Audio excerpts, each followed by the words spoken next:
Hello दोस्तों, मैं आप सभी का फिर से स्वागत करता हूं अपने यूट्यूब चैनल में। दोस्तों, आज हम कवर करने वाले हैं हिंदी सेक्शन से कुछ इम्पोर्टेंट क्वेश्चन जो कि आपको हर शिक्षक भर्ती एग्जाम में देखने को मिलते हैं, जैसे कि रीट हो गया, सीटेट हो गया, केवीएस हो गया, आरपीएस की जो भी एग्ज़ाम होती है उसमें।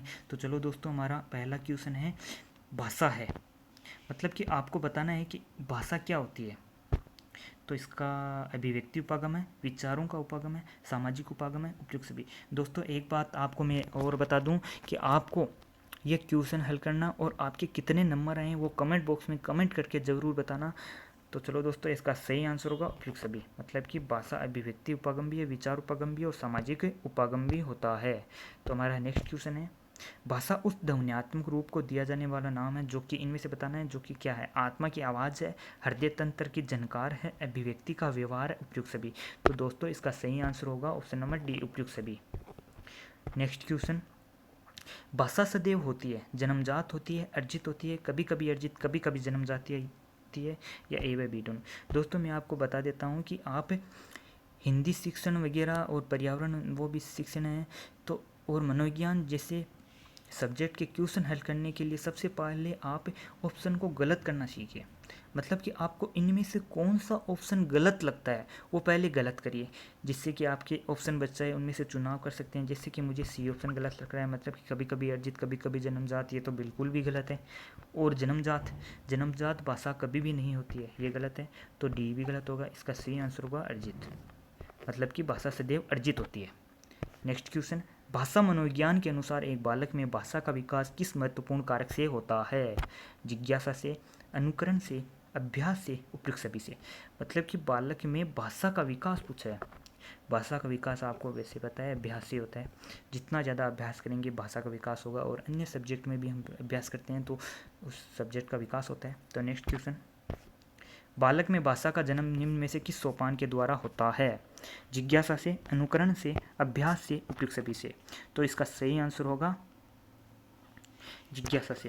यहाँ पर जन्म पूछा है, जन्म जिज्ञासा से होगा। मतलब कि अगर हमारी जिज्ञासा होगी तो हम कुछ भी काम कर सकते हैं और वो अच्छा काम हो जाता है, प्रोग्रेस करते हैं उस काम में। तो हमारा नेक्स्ट क्वेश्चन है, एक बालक में भाषा उपागम के लिए महत्वपूर्ण है जिज्ञासा, अनुकरण, अभ्यास, उपयुक्त सभी। तो दोस्तों, उपागम मतलब कि सीखना, भाषा सीखने के लिए इनमें से कौन सा उपागम अच्छा है, महत्वपूर्ण है। मतलब कि जिज्ञासा होनी भी जरूरी है, अनुकरण भी होना जरूरी है, और अभ्यास करेंगे वो तो बिल्कुल होना जरूरी है। तो इसका आंसर हो गया ऑप्शन नंबर डी। तो हमारा नेक्स्ट क्वेश्चन है, मातृभाषा से अभिप्राय वातावरण की भाषा, परिजनों की भाषा, माँ के द्वारा बोले जाने वाली शब्द, क्षेत्र विशेष की भाषा। तो दोस्तों, इसका सही आंसर होगा माँ के द्वारा बोली जाने वाली भाषा। दोस्तों, मैं आपको चीज़ बता देता हूँ कि अगर यहाँ पर डी ऑप्शन में सभी आ जाए, डी ऑप्शन में सभी आ जाए, मतलब कि ए बी व सी तीनों ऑप्शन हो, तो यहाँ पर आप डी करेंगे। क्यों? क्योंकि यहाँ पर सभी ऑप्शन आ जाता है तो वो करेंगे। मतलब कि ये है तो तीनों ही, लेकिन इसमें महत्वपूर्ण पूछ लिया है तो माँ के द्वारा बोले जाने वाली शब्द होंगे। नेक्स्ट क्वेश्चन, निम्न में से प्रादेशिक भाषा नहीं है।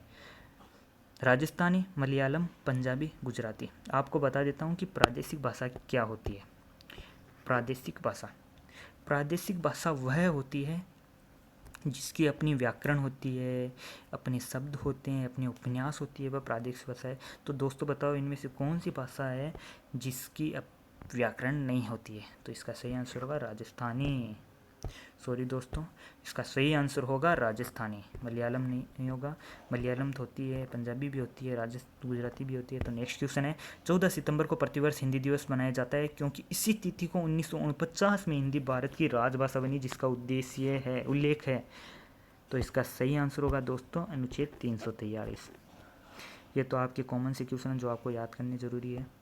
नेक्स्ट क्वेश्चन है, भारत देश में हिंदी राजभाषा, यहाँ की हिंदी राष्ट्रभाषा है, अंग्रेजी राष्ट्रभाषा है, ए व बी दोनों, कोई राष्ट्रभाषा नहीं है। तो यहाँ पर ऑप्शन होगा डी। हमारे देश में राष्ट्रभाषा कोई सी नहीं है। राष्ट्रभाषा क्या होती है कि कुल जनसंख्या का 2/3 भाग, मतलब कि 66.66% तो बोलने वाले होने चाहिए, और कुल जनसंख्या का 3/4 भाग, मतलब कि 75% उस भाषा को समझने वाले होने चाहिए, तभी उस भाषा को राष्ट्रभाषा का दर्जा दिया जाता है। लेकिन हमारे देश में ये नहीं है, क्योंकि हमारे देश में पश्चिम की ओर बंगाल वगैरह में हिंदी भाषा का यूज़ नहीं लिया जाता है और दक्षिण में भी हिंदी भाषा का प्रयोग नहीं करते हैं, जिससे राष्ट्रभाषा नहीं है। हम लोग भाषा व्यवहार को निरंतर बनाए रख पाते हैं, इसके लिए सबसे महत्वपूर्ण है भाषा का व्यवहारिक होना, भाषा का गतिशील होना, भाषा बिंब का बनना, भाषा का उपयोगिता। यहाँ हमारा सही आंसर होगा भाषा का बिंब बनना, मतलब कि हमारे मस्तिष्क में उसका चित्र बनना। तो हमारा नेक्स्ट क्वेश्चन है, मोहन मेरे सामने खड़ा है कथन में कौन सा बिंब होता है? दृश्य बिंब, विचार बिंब, भाव बिंब, श्रव्य बिंब। तो दोस्तों इसका सही आंसर होगा ए। दृश्य बिंब क्या होता है कि जो भी हम चीज़ देखते हैं वह दृश्य बिंब है। विचार बिंब उसकी उपयोगिता महसूस करते हैं, जैसे कि गाय दूध देती है। और भाव बिंब उसकी आत्मा के भाव के अनुसार, जैसे कि गांधी जी हमारे राष्ट्रपिता है तो हमारे द्वारा दिया गया भाव है तो वो भाव बिंब हो गया। श्रव्य बिंब सुनकर, मतलब कि हमारी माँ कह रही है माँ देख तेरे मामा जी आए हैं, मतलब कि देख तेरे मामा जी आए हैं, माँ सुना रही हैं, हम सुन रहे हैं, तो हमारे मस्तिष्क में मामा जी की तस्वीर बन गई, तो ये हो गया श्रव्य बिंब। नेक्स्ट क्वेश्चन, कौन सा कथन अन्य से भाषा विकास के अनुसार भिन्न है? मतलब कि आपको बताना है कि इनमें से कौन सा ऐसा ऑप्शन है जो भिन्न है। गाय दूध देती है, घोड़ा घास खाता है, पुस्तक को बालक पढ़ता है, गाय दूध देती है, उपयोगिता महसूस हो रही तो विचार है, ये भी विचार है, ये भी विचार है, ये भाव हो गया। गांधी जी राष्ट्रपिता है। नेक्स्ट क्वेश्चन, कौन सी विधि सबसे प्राथमिक भाषा उपागम कहलाती है? आपको बताना है कि प्राथमिक भाषा उपागम कौन सी विधि कहलाती है। व्यतिरेकी विधि, व्याकरण अनुवाद विधि, ध्वन्यात्मक विधि या अनुकरण विधि। तो इसका सही आंसर होगा अनुकरण। तो नेक्स्ट क्वेश्चन है, कौन सा अनुकरण विधायकता, यहाँ पर दोस्तों ता होगा, था नहीं होगा, ता विधायकता के लिए अनुचित व्यवहार है?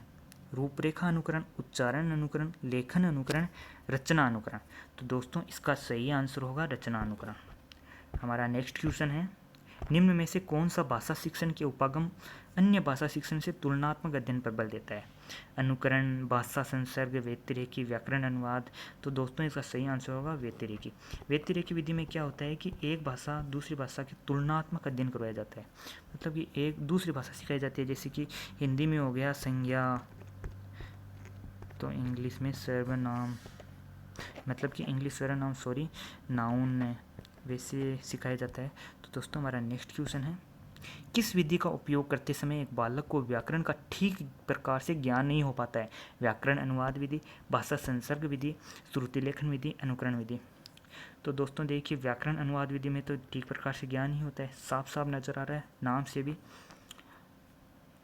श्रुति लेखन विधि, श्रुति लेखन विधि में भी व्याकरण का सही ज्ञान होता है, क्योंकि शिक्षक बोलता है और बालक लिखता है। और अनुकरण विधि में बोलता है और समझता है, ये भी होगा। मतलब कि भाषा संसर्ग, भाषा संसर्ग विधि में क्या होता है कि उसको पुस्तक जल्दी पढ़ता है, उसको शब्द का ज्ञान नहीं हो पाता है, जिसके कारण वह व्याकरण में त्रुटि करता है। तो इसका सही आंसर होगा ऑप्शन नंबर बी। हमारा नेक्स्ट क्वेश्चन है, एक शिक्षक अपने बालक को पायोजी मैंने नामक पाठ पढ़ाते समय संभवतः किस उपागम को उपयोग में लाएगा? व्यतिरेकी उपागम, भाषा संसर्ग उपागम, ध्वन्यात्मक उपागम, इनमें से कोई नहीं। मतलब कि एक है पायोजी मैंने नामक पाठ पढ़ाना है उसको, और इनमें से कौन सा उपागम का शिक्षक यूज लेगा पढ़ाते समय? तो इसका सही आंसर होगा ऑप्शन नंबर सी, ध्वन्यात्मक, मतलब ध्वन्यात्मक रूप से उसको पढ़ाएगा। तो अगला ऑप्शन है, निम्न में से वह कौन सी विधि है जिसके द्वारा एक शिक्षक कविता पाठ पढ़ाते समय बालकों को उसके वास्तविक आनंद की अनुभूति कराता है? मतलब कि शिक्षक पाठ पढ़ाता है और बालक को उसकी आनंद की अनुभूति होती है, उसमें कौन सी विधि उपयोग लेगा? तो इसका सही आंसर होगा दोस्तों ऑप्शन नंबर सी, उपसंहार विधि। नेक्स्ट क्वेश्चन, किस विधि को पूर्व प्राथमिक कक्षाओं के लिए प्रभावशाली नहीं माना गया है? यहाँ पर दोस्तों देख लीजिए नहीं माना गया है, ये पूछ रहा है अनुकरण, श्रुति लेखन, व्याकरण अनुवाद, ध्वन्यात्मक विधि। अनुकरण विधि भी जरूरी होती है पूर्व प्राथमिक कक्षाओं के लिए, और श्रुति लेखन विधि जरूरी होती है और ध्वन्यात्मक होती है। मतलब कि व्याकरण अनुवाद विधि छोटे बालकों के नहीं होती है, मतलब कि नियम वगैरह बालकों को नहीं बताए जाते हैं। तो दोस्तों हमारा ये सेशन एंड हुआ।